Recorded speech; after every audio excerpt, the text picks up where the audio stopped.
اس کا لہجہ ہی ایسا تھا کہ مجھ سے کچھ اور نہیں کہا گیا۔ کچھ دیر کے بعد میں نے آہستگی سے کہا، میں نے یہاں آ کر تمہیں سکون دینے کی بجائے اور پریشان کر دیا۔ تم مجھ سے بہت ناراض ہو گئے۔ ہاں، میں تجھ سے بہت ناراض ہوں لاڈلے، وہ مصرف ہو کر بولا۔ تو ایسی باتیں کرتا رہے گا تو میں تجھ سے بالکل روٹھ جاؤں گا۔ تم بھی روٹھ جاؤ، مجھ سے سب روٹھ گئے ہیں۔ اس نے میرا سر اپنے بازو کے ہلکے میں لے لیا۔ یہی تو آفت ہے کہ تجھ سے روٹھا نہیں جاتا۔ میں تجھ سے روٹھ نہیں سکتا۔ میری آواز گلگیر ہوگی۔ میں چلا جاؤں گا۔ چلا جائے گا؟ میری آنکھوں میں جھانکتے بولا۔ مجھے چھوڑ کر چلا جائے گا؟ مجھے معلوم ہے تو اتنا بزدل نہیں ہے۔ جب تک میں رہوں گا روز کوئی مصیبت آتی رہے گی۔ مصیبت یہ نہیں لاڈلے جو تو سمجھتا ہے، مصیبت یہ ہے کہ تو کچھ سمجھتا نہیں۔ وہ بچڑتے ہوئے بولا، تجھے کچھ نظر نہیں آ رہا؟ مجھے سب کچھ نظر آ رہا ہے، اس لیے میں کہتا ہوں کہ مجھے یہاں سے چلا جانا چاہیے۔ میرے جانے سے حالات ٹھیک ہو جائیں گے۔ کون سے حالات؟ یہ تو کیا بک رہا ہے؟ وہ کڑوے لہجے میں بولا۔ حالات تمہارے سامنے ہیں، جو کچھ ہوا وہ اچانک ہوا۔ کیا تو میرے سامنے صفائی پیش کر رہا ہے؟ وہ بگڑ کر بولا۔ میں تمہیں حقیقت بتا رہا ہوں۔ لاڈلے جھوٹ مت بول، تو نے حقیقت ہی تو نہیں بتائی۔ دکھ حالات کا نہیں کٹورے، دکھ تو یہ ہے کہ تو نے حقیقت نہیں بتائی۔ یہ حالات اپنا اوڑھنا بچھونا ہے، کبھی دھوپ کبھی چھاؤں، کبھی ہاتھ پوچھا پڑ جاتا ہے، کبھی ٹھیک پڑ جاتا ہے۔ تو مجھے حالات سمجھانے چلا ہے، لیکن اس بار تم جھوٹ بول رہے ہو۔ تم مجھ سے نہیں، خود سے جھوٹ بول رہے ہو۔ تم جانتے ہو اتنے لوگوں کا منہ بند کرنا کتنا مشکل کام ہے، پھر لوگ بھی جب ایسے ہو تمہیں حالات کی سنگینی کا پورا احساس ہے، جس کا اظہار تم میرے سامنے کرنا نہیں چاہتے۔ تمہارا چہرہ بتا رہا ہے، تمہاری آواز بتا رہی ہے۔ میری آواز، میرا چہرہ؟ منہ چڑھا کر بولا۔ تو نے ان میں جھانک کے ہی تو نہیں دیکھا لاڈلے، یہ حالات میں کس طرح سنبھال ہی لوں گا۔ یہ حالات تو میں کسی طرح سنبھال ہی لوں گا، ان حرام زادوں سے نمٹنے کا کام مجھے آتا ہے۔ میں تجھے آج اس بدنام جگہ جان کے لے گیا تھا تاکہ انہیں پتا چل جائے کہ وٹھل کے سینے میں کتنی طاقت ہے۔ اس کی فکر نہ کر، یہاں بہت سے کتے ہیں جو تیرے بجائے خود جیل جانے کو تیار ہو جائیں گے۔ پولیس، جیل، دن ہو جائے تو انہیں دیکھنے کو جی مچلنے لگتا ہے۔ جیل تو ہماری ڈیوٹی ہے لاڈلے، چھٹیوں میں ہم گھر آتے ہیں۔ یہ بات نہیں ہے میاں مٹھو، سارا شہر سنبھالا جا سکتا ہے، پر تجھے سنبھالنا اور تجھے نپٹنا مشکل نظر آتا ہے، تو سمجھ میں نہیں آتا۔ غم تو تیرا ہے کہ تیری نگاہ کا پتہ نہیں چلتا لاڈلے، وہ بے چینی سے بولا۔ تجھے رکھ پٹھے اس لیے نہیں بتائے کہ تو آزاد ہو کے انہیں نوچرا کھسوٹرا شروع کر دے۔ اس دنیا میں آدمی کو دوسروں کی دکھتی رگیں نہ معلوم ہو تو اس کا جینا حرام ہو جاتا ہے۔ تو جیسے کھچار سے نکل پڑا، آتے ہی ہاتھ دکھانے شروع کر دیے۔ کچھ تو تسلی کی ہوتی۔ اور سن لاڈلے، میری بات سن، تیرے سر کی قسم، چاقو تیرے ہاتھ پہ اچھا نہیں لگتا۔ میں نے تجھے، وہ بے قرار ہو گیا، مجھے تیری چاقو بازی دیکھنے کا شوق نہیں ہے۔ جب تو جیل میں کتابیں پڑھتا تھا اور قلم سے لکھتا تھا تو مجھے بہت اچھا لگتا تھا۔ مجھے کیا یہ خود پسند ہے؟ میں نے اس کی بات کاٹ کے ناگواری سے کہا۔ میں چاند میاں اور موجدہ کے پاس اپنی چاقو زنی کے جوہر دکھانے نہیں گیا تھا، میں تو وہاں کسی اور کام سے گیا تھا، اور اکیلا چلا گیا تھا۔ میری آنکھیں جیسے بند ہو گئی تھی۔ میں اسے اتنا مشکل کام نہیں سمجھتا تھا، اس لیے تمہیں نہیں بتایا، ورنہ بات بڑھ جاتی، اور پھر مجھ سے اپنے سوا کسی کو بتایا بھی نہیں جاتا۔ کسی کو تو بتا دے لاڈلے، اتنا مت خوف کر۔ کیا بتاؤں؟ میں نے جھجلا کے کہا۔ کون ہے وہ؟ کہاں ہے؟ کدھر ہے؟ کون؟ میں نے سادگی سے پوچھا۔ وہی جو تجھے جیل لے گئی تھی۔ کون ہے وہ؟ کدھر رہتی ہے؟ کاش میں اس کا پتہ جانتا، میں نے تمہیں کل ہی بتا دیا تھا۔ چاند میاں کو تو اس کا پتہ معلوم تھا، میں اسی خیال سے اس کے پاس گیا تھا، میں نے مایوسی سے کہا، لیکن اس کا پتہ نہیں چلا۔ وہ تیزی سے بولا، جہاں تک اپنا دماغ کام کرتا ہے لاڈلے، تو بچپنا کر رہا ہے۔ 7 سال کا پھیر پڑ گیا، 7 سال میں کچھ سے کچھ ہو جاتا ہے، نہ جانے اب وہ کہاں ہو بھی یا نہ ہو۔ ایسا مت کہو، میں نے تلخی سے کہا، وہ مجھے ڈھونڈ رہی ہوگی۔ مجھے بتاؤ وہ تجھے کہاں اور کب ملی تھی؟ میں نے دونوں ہاتھ سے اپنا چہرہ چھپا لیا۔ اس نے میرے ہاتھ چہرے سے ہٹائے تو ناراض ہونے لگا۔ ہائے، پھر وہی ٹسوے، سالہ وٹھل کا لاڈلا، وٹھل کے ہوتے ہوئے آنکھوں میں پانی لاتا ہے۔ مجھے جانے دو، میں اسے تمام دنیا میں ڈھونڈوں گا۔ کوئی کسی کو اس طرح سے ڈھونڈتا ہے دیوانے؟ 7 سال تو نے جیل میں بتا دیے، ذرا سا وقت ملا تو اتنا تیز بھاگنے لگا۔ آنکھ میں پانی آ جائے تو چیزیں صاف نظر نہیں آتی، تیز بھاگنے میں سانس پھول جاتا ہے۔ تو نے کتابوں میں کیا پڑھا ہے؟ کیا پڑھا ہے رے؟ تو اپنے آپ کو اور الجھا رہا ہے، وحشی، کام خراب کر رہا ہے۔ اس طرح وہ تجھے تھوڑی مل جائے گی۔ دیکھ، بدحواسی میں بات اور خراب ہو گئی۔ دیکھا، بدحواسی میں بات اور خراب ہو گئی۔ یہ کام طریقے سے بھی ہو سکتا تھا۔ میری مان جا، ذرا ٹھنڈے دل سے غور کر۔ میں اس لیے تجھ پر زور دیتا ہوں کہ یہ غور میں نے نہیں کیا تھا لاڈلے، تیرے پاس وقت ہے۔ مجھ میں جب سوچنے کی قوت آئی تو وقت نکل چکا تھا، تو بھی وہی کر رہا ہے۔ بتا، جیل میں چلا جائے گا، اسے کیسے تلاش کرے گا؟ ایک جگہ سے بچ گیا ہے، دوسری جگہ پھنس جائے گا۔ اور سان ٹھیک رکھ، پہلے اپنے آپ کو تلاش کر۔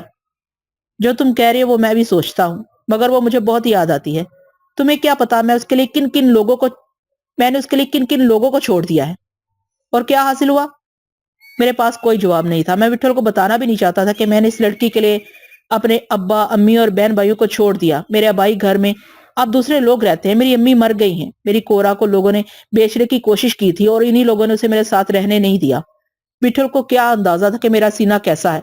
میرے اندر بار بار آگ لگتی ہے. میرا جی دیواروں سے سر پھوڑنے کو چاہتا ہے. میرا جی کرتا ہے کہ اپنے جسم پر چاقو کے اتنے گھاؤ لگاؤ کہ کوئی جگہ باقی نہ رہے. وٹھل مجھے سمجھاتا بجھاتا رہا. اس کی باتیں سمجھنے کے سوا میرے پاس راستہ بھی کیا تھا. ہر راستے پر وٹھل بیٹھا تھا. ہر چوراہے پر پولیس موجود تھی. ایسی حالت میں کورا کو کہاں ڈھونڈا رہ سکتا تھا. میں نے چپ سادھ لی. تو آج زری کے پاس بھی نہیں گیا؟ وٹھل ناراضی سے بولا.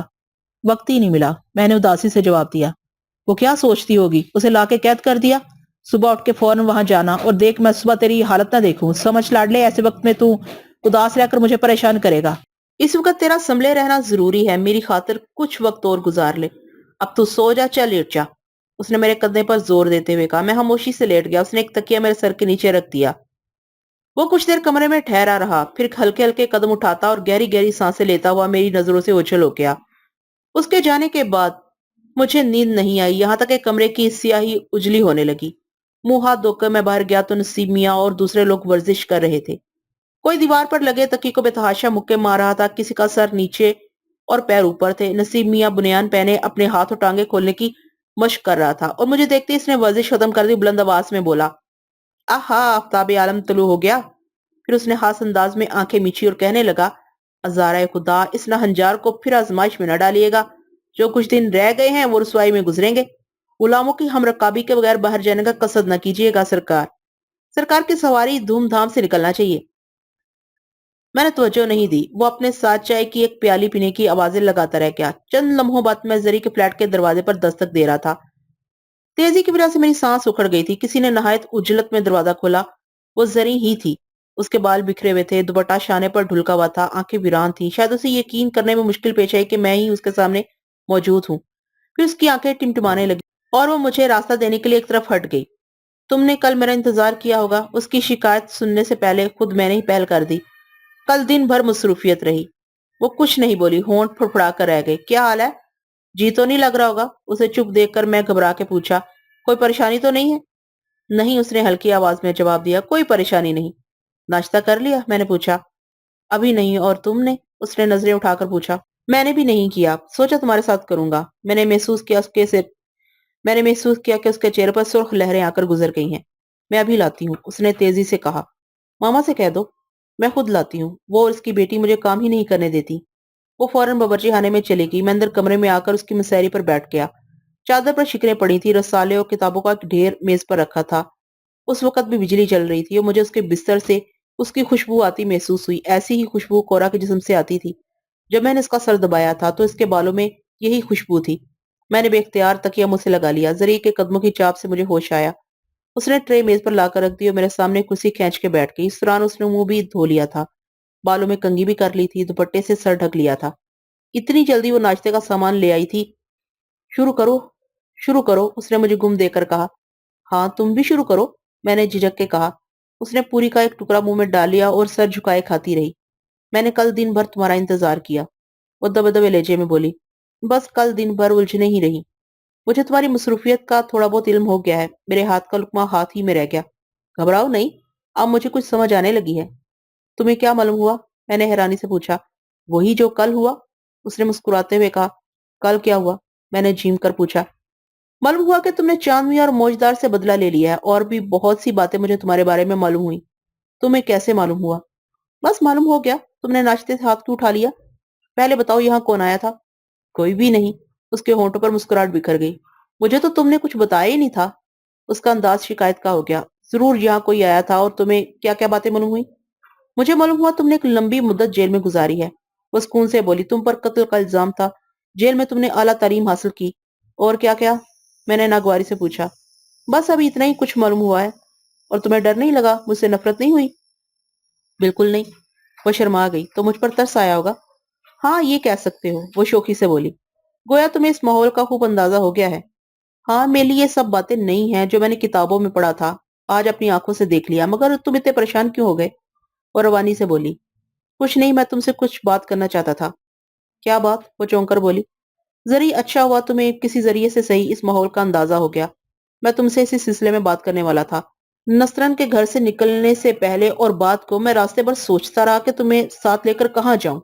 ہر جگہ نظر دوڑائی، اس کے سوا کوئی جگہ نظر نہیں، مگر ظاہر ہے یہ تمہارے لیے مشکل جگہ نہیں ہو سکتی. یہ تو ایک عارضی پناہ گاہ ہے، یہاں عجیب عجیب لوگ رہتے ہیں. تم ایک بڑے خاندان کی لڑکی ہو. کچھ دنوں بعد تمہیں اس ماحول سے خوف آنے لگے گا. یہاں کسی کا کوئی بھروسہ نہیں کہ وہ کب جیل میں چلا جائے یا قتل ہو جائے. یہاں ایک دوسرے پر لوگ چاقو تانے کھڑے ہیں. میں جب ادھر دیکھتا ہوں اور جب تمہیں دیکھتا ہوں تو میری سمجھ میں کوئی بات نہیں آتی. اتنی پریشان نہ ہو، میری کوشش ہوگی کہ میں اپنے آپ کو گرا محسوس نہ ہونے دوں. وہ سنجیدہ ہو گئی. اب یہی میرا خاندان، یہی میری تہذیب ہے.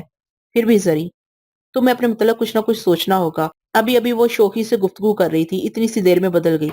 مجھے یاسیہ سے دیکھنے لگی اور بے چینی سے اپنے دوپٹے کا گوٹا ادھیڑنے لگی. زری، تم بہت اچھی لڑکی ہو، بہت خوبصورت ہو. ایک اچھی لڑکی میں جو خوبیاں ہونی چاہیے وہ سب تمہیں موجود ہیں.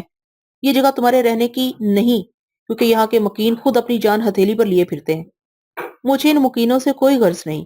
وہ اضطراب سے بولی. یہ سب لوگ اچھے ہیں، انہوں نے مجھے پناہ دی ہے، اور پھر تم جو موجود ہو. میں کہاں ہوں؟ تم مجھے شمار مت کرو. کیوں؟ کیا تم مجھے راستے میں چھوڑ جاؤ گے؟ اب میرا کون سا گھر ہے؟ کیا میں وہاں واپس جا سکتی ہوں؟ وہ لوگ مجھے پہلے ہی کون سا گھر میں رکھے ہوئے تھے. میں تمہیں کیسے بتاؤں؟ میں نے جھنجھلا کر کہا. مجھے خود یہاں نہیں رہنا، مجھے بہت دور جانا ہے. میں بھی ساتھ چلوں گی، وہ اشتیاق سے بولی. نہیں، میں تمہیں ساتھ نہیں لے جا سکتا. نہ جانے مجھے کہاں کہاں جانا پڑے، میرا کوئی یقین نہیں ہے. میں اگر یہاں بھی رہوں تب بھی اپنے آپ میں نہیں رہوں گا. آخر وہ کون سی بات ہے جو تمہیں اس قدر الجھائے ہوئے ہے؟ میں تمہیں کیا بتاؤں، میں نے ہذیانی انداز میں کہا. تمہارا غبار ہلکا ہو جائے گا. میں کسی سے کچھ نہیں کہوں گی، اپنے سینے میں محفوظ رکھوں گی. مجھ پر اعتبار کرو. زری، وہ کوئی راز نہیں جو تم سمجھ رہی ہو. پھر کیا ہے؟ تمہیں آخر کیا پریشانی ہے؟ کوئی پریشانی نہیں، میں نے تل ملا کے کہا. اپنے آپ پر سے اعتبار اٹھ گیا ہے. میں اپنی ضمانت نہیں دے سکتا. میرا دل دنیا میں نہیں لگتا.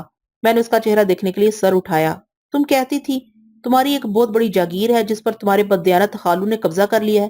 زری، تم اپنے گھر جا کے ایک نئی زندگی شروع کر سکتی ہو. میں تمہیں اپنے ساتھ لے جاؤں گا. میں تمہارے خالو کو تمہارے حق میں ہموار کرنے کی کوشش کروں گا. اپنا گھر پھر اپنا گھر ہوتا ہے. تم کہیں بھی سکون سے نہ رہ سکو گی تو میرے ساتھ چلو. اگر وہ نہ مانے تو میں تمہیں واپس لے آؤں گا. پھر ہم کوئی اور راستہ ڈھونڈ لیں گے. میں وہاں کیسے جا سکتی ہوں؟ کون مجھے اتنے دنوں کی گمشدگی کے بعد قبول کر لے گا؟ میں کس منہ سے وہاں جاؤں گی؟ وقت اور تمہارا رویہ ہر تلخی دور کر دے گا. نہیں، یہ ممکن نہیں ہے، وہ تیز آواز میں بولی. میں اب وہاں نہیں جا سکتی. اس سے تو بہتر ہے کہ تم میرا گلا گھونٹ دو. زری، ایک بار انہیں اور آزمانے میں کیا حرج ہے؟ میں تو تمہارے ساتھ رہوں گا. ان سے بات کر لیں گے. وہ کیسے نہیں مانیں گے؟ وہ تو تمہیں دیکھتے ہی خوفزدہ ہو جائیں گے اور ہر حالت میں مفاہمت پر آمادہ ہوں گے. اب تک تم وہاں دب کے اور گھٹ کے رہ رہی تھی. اب تم ذرا ہمت اور حوصلے سے بات کرنا. میں تمہاری خیریت پوچھتا رہوں گا. تم اپنی جاگیر کسی اور کے نام کر کے اپنے حالوں کی دستبروں سے محفوظ رہ سکتی ہو. ہزار طریقے نکل آئیں گے. ہمت پیدا کرو زری. میں تمہارے بھلے کے لیے اصرار کر رہا ہوں. میں تمہارا دشمن نہیں، ورنہ میں تمہیں یہاں کیوں لاتا؟ وہاں اگر تمہیں کوئی پریشانی ہو تو مجھے خط لکھ دینا. وٹھل کو تار دے دینا. ایک نہیں، کئی کئی آدمی تمہاری مدد کو آ جائیں گے. مگر جب تک تم خود حوصلہ نہیں کرو گی کوئی بھی تمہاری مدد کو نہیں آئے گا. اس نے منہ پھیر لیا اور ہچکیوں سے رونے لگی. میں اسے جتنا سمجھانے کی کوشش کرتا اتنا ہی وہ اور پھوٹ پھوٹ کر رونے لگتی. میں بدحواس ہو گیا. سمجھ میں نہیں آیا کہ کس طرح سے خاموش کروں. اس کے قریب جانے کی ہمت بھی نہیں ہو رہی تھی. جھجکتے جھجکتے اس کی کرسی کے پاس پہنچا. مجھے معلوم تھا آدمی کب روتا ہے. دل میں کھلبلی مچتی ہے جب روتا ہے اور آنکھیں جلنے لگتی ہیں. اس وقت مجھے خود پر بہت غصہ آیا. میں نے اسے بیٹھے بٹھائے رلا دیا. وہ بھی کتنی شوخی سے باتیں کر رہی تھی. میں نے پہلی بار اسے اس انداز میں دیکھا تھا. مجھ سے اس کی شوخی دیکھی نہیں گئی. میں خوش نہیں ہوں. شاید میرا جی چاہتا ہے کہ دنیا کا کوئی آدمی خوش نہ رہے. جی میں آیا کہہ دوں تم یہی رہو، مگر رو نہیں. میں تمہاری نگہبانی کرتا رہوں گا کیونکہ میں تمہیں نصرن کے ہاں سے لایا ہوں. زبان سے یہ لفظ ادا نہیں ہو سکے.